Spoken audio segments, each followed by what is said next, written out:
What is up, everybody? Bongmaster Rob here. You know, normally me, all of my stupid videos are of me wearing a crazy mask or smoking some crazy shit somewhere weird. Okay, when asked what I've done my whole life, job-wise, I answer that as a welder and mechanic. With that, I need to always follow up with industrial maintenance. Now, if you listen to all the different things that I said there, first thing they think when they think maintenance, oh, you can fix my toilet, you can unplug my drain.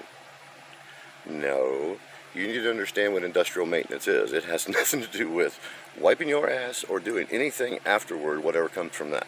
So, when you tell somebody the mechanic portion of that, you got to know everything. If you're in a plant and you're working on something, if you're a shift mechanic, as they like to call it, or shift maintenance, it could be a fork breakdown, or it could be an overhead crane breakdown, or it could be anything from, depending on what you guys are making. I mean, I know all of you guys understand the same thing. So, if you're in a textile mill and one of your giant threading machines go down with the loom, I don't really know what it's called, but I know the loom crosses back and forth like this when they thread sheets together, I believe. Or anything for that matter. It could be a cake store. You have to do PMing, which is preventative maintenance, and 90% of the people that go to work on stuff understand what that is. So, I am retired now because, unfortunately, I broke my back. It wasn't kind of what I wanted to retire with, but I had to. So, when I'm at home and people think, okay, my car breaks down, I know Robbie's home. Let's give him a call because he worked industrial maintenance, or he's a welder mechanic. There's a big difference. I will work on your car, your truck, your SUV, your four-wheeler, dirt bike, pretty much anything with wheels on it.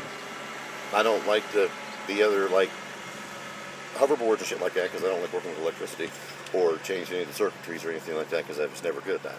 But I classify myself as a parts changer, not a mechanic. There's a big difference. A mechanic, you take it to, say, an ASC certified mechanic, he can get in the inside portion of that engine in no time and tell you, this is a crack here, there's a crack there, or everything's perfect. Me? Oh no.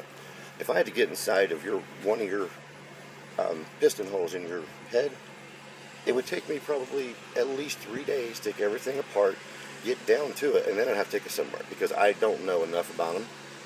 So here's what I've been doing so far. Now this vehicle here, trust me, I mean, I respect the person who knows this beyond all, anything. I don't know what I was going to say there because honestly, I am pretty high. And I'm doing this now because I'm taking a break because I have to get one more part. It should be on the way here now. Okay. Differences between a mechanic and a parts changer. 90% of your mechanics have a garage, concrete floor, possibly a lift, and damn near every tool out there. But a quote-unquote shade tree mechanic parts changer, it looks like this. I will step back so you can see the room that I have put up outside. And as you can see, it is I think it's a 10 by 10. I have tools everywhere. Of course, got to have a box fan outside because, there's no there's no air conditioning outdoors unless the thing is really, really cool. Nice breeze blow through, but it's, Wednesday, so who the hell knows what's going on next. And here's my workbench, which is 2 sawhorses and a piece of plywood, instead of like a very nice, beautiful working area in air conditioning. I'm not saying, please don't think I'm downgrading anybody working in the air conditioning, because places I used to work, I always had a good place to work in air conditioning, and if I could do it right now, you better believe I would. But I don't have that, necessity, or I don't have that luxury at hand right now. I can just say, oh, I'm going to go over here and take it here. So I want to show you the parts I've been changing on this. This is a 2003 Ford Expedition, 5.4 Eddie Bauer edition. And that does matter. It does matter. A lot of your components, including your ECMs, are different. Your speedometer up front, your instrument panel, you cannot change a 5.4 to 4.6. You know how I found that out? Trial and error. Because I'm a parts changer, not a mechanic. So far on this, we're on the passenger side, front wheel. We have done the A-arm or upper control arm, depending on I guess who you are or where you're at. Here is the axle, passenger side axle. You can see where it got hot. See this pretty little purple line? Yeah, that's where they get hot. While we were here, did the sway bar bushing and tie rod end on it. Sorry, drew a blank for a second. Now you have your lower control arm. You don't have to change the whole thing out to get the bearing or the bushing and the damn, I'm high, I'm sorry. Yep, drew a blank. Ball joint.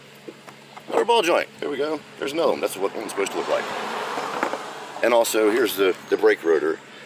I have it right now holding my tent up so I can go. So I'm able to do this right now because it's really fucking hot out here. It's like 92. And I have absolutely no shade. None. Other than on my porch. Okay. So far we've got our axle. We've got the upper control arm.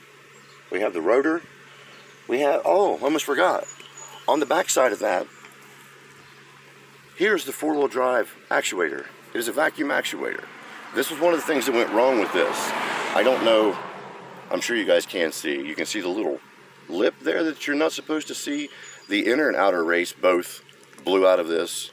There's random shit coming out of it, dirt. So you know it's been there for a while, been torn up.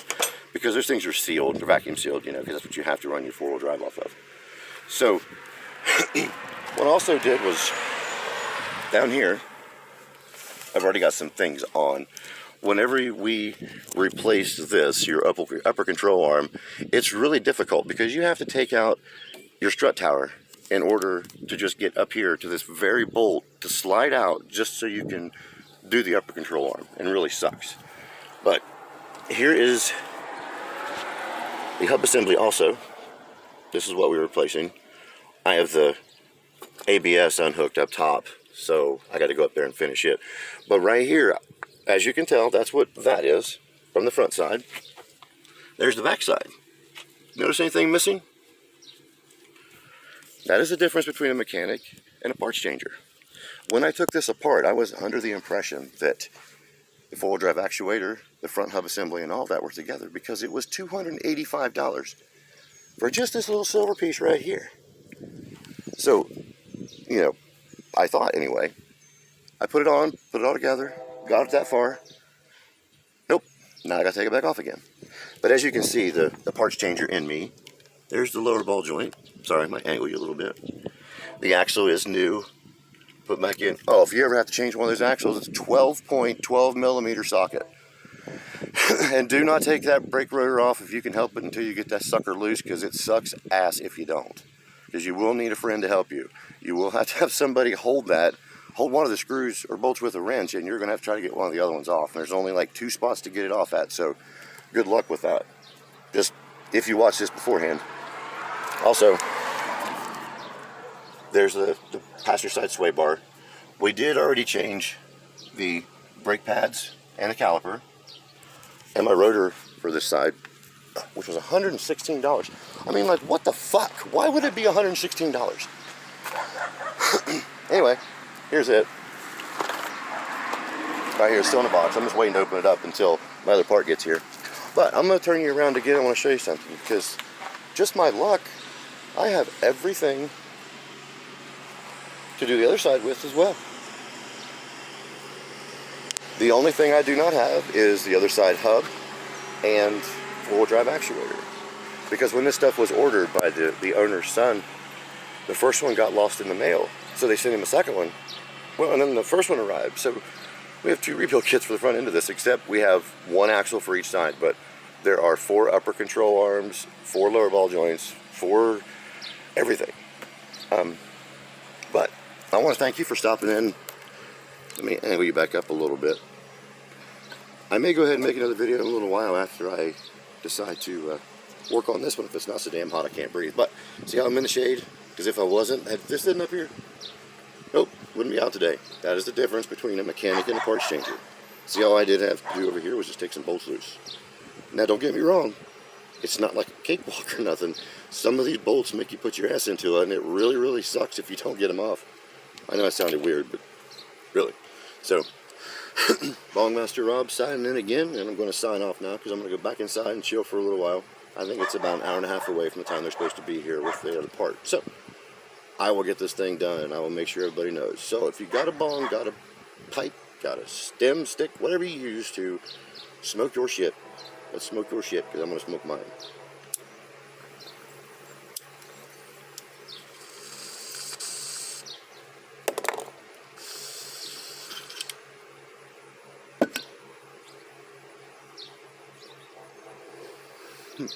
Have a good one, everybody.